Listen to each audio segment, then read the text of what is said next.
ओम नमः शिवाय। मित्रों, मैं आचार्य चंद्र प्रकाश परम कल्याण साधन यूट्यूब चैनल में आपका हार्दिक स्वागत करता हूं। सबसे पहले मैं आपको बता दूं कि हमारे और आपके बीच संवाद की स्थिति में जो व्यतिरेक पैदा हुआ, जो गैप हुआ, वो हमारे अस्वस्थ होने के कारण हुआ।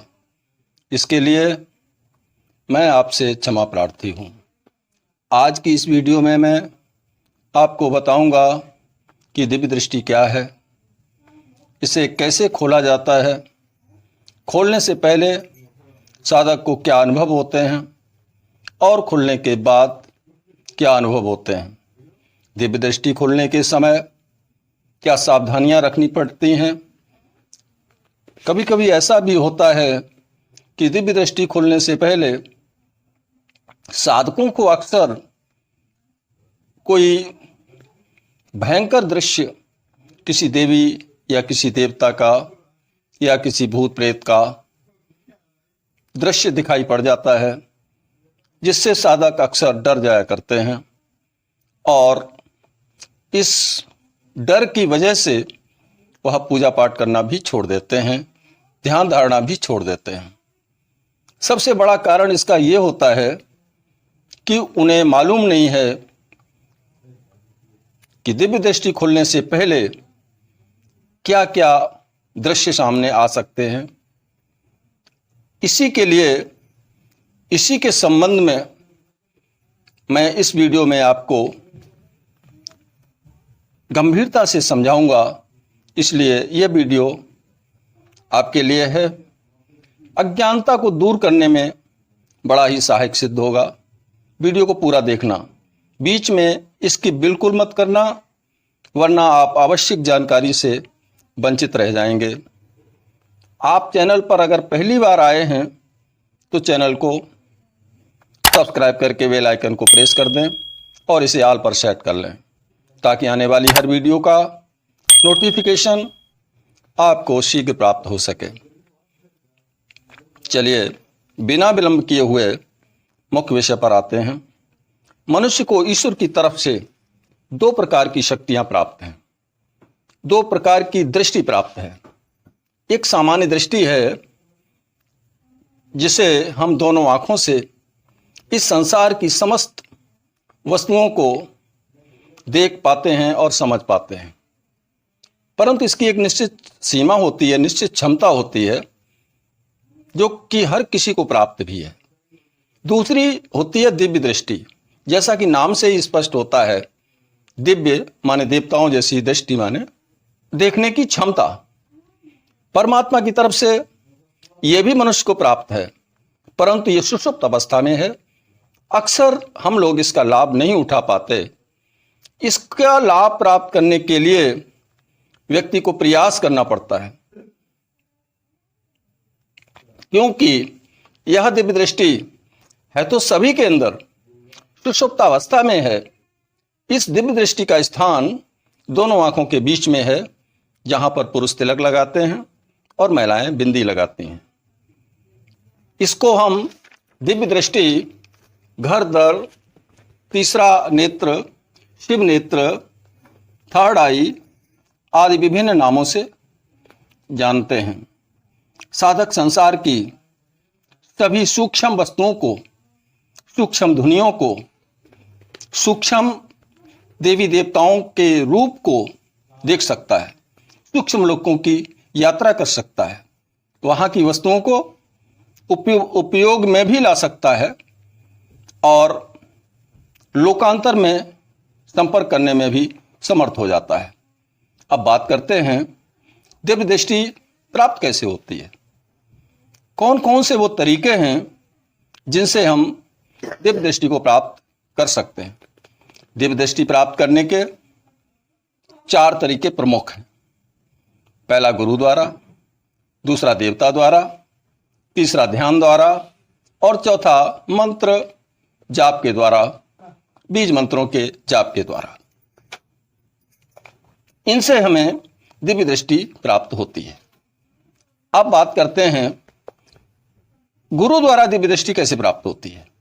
जब गुरु अपने शिष्य पर अति प्रसन्न हो जाते हैं तो अगर वो चाहें तो अपने शिष्य को दिव्य दृष्टि प्रदान कर देते हैं। इसका स्थान आज्ञा चक्र है और जैसे ही गुरु शक्तिपात करते हैं आज्ञा चक्र खुल जाता है। ठीक है, और वह उन सब वस्तुओं को देख सकता है जिन्हें इन नंगी आंखों से देखना संभव ही नहीं है। जैसे महाभारत में उदाहरण आता है कि व्यास जी द्वारा संजय को दिव्य दृष्टि प्रदान की गई थी। संजय धृतराष्ट्र के महल में बैठ करके कुरुक्षेत्र, जहां कुरुक्षेत्र का स्थान है वो हस्तिनापुर से काफी दूर था और वहां तक की दिव्य दृष्टि उन्हें प्राप्त हो चुकी थी। दिव्य दृष्टि ही नहीं बल्कि वो दिव्य धुनी और मन में आने वाले विचार भी संजय समझ पा रहे थे और धृतराष्ट्र को बताते भी जा रहे थे। तो ये तो हुआ गुरु के द्वारा दिव्य दृष्टि प्राप्त होना।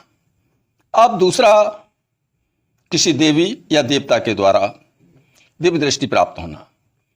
तो देवता कैसे करते हैं दिव्य दृष्टि प्रदान?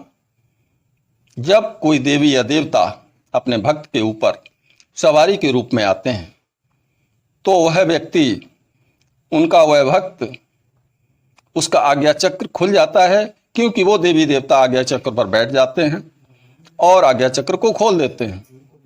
जितने समय वो रहते हैं उसके शरीर में तब तक के लिए वह दिव्य दृष्टि कार्य करती है और वो सारी बातें बता देता है जो कि सामने वाले व्यक्ति के लिए आवश्यक हैं और वो पूछने के लिए आया है। ठीक है, अब आगे चलते हैं। दो तरीके हो गए, गुरु द्वारा, देवता द्वारा। अब ध्यान द्वारा।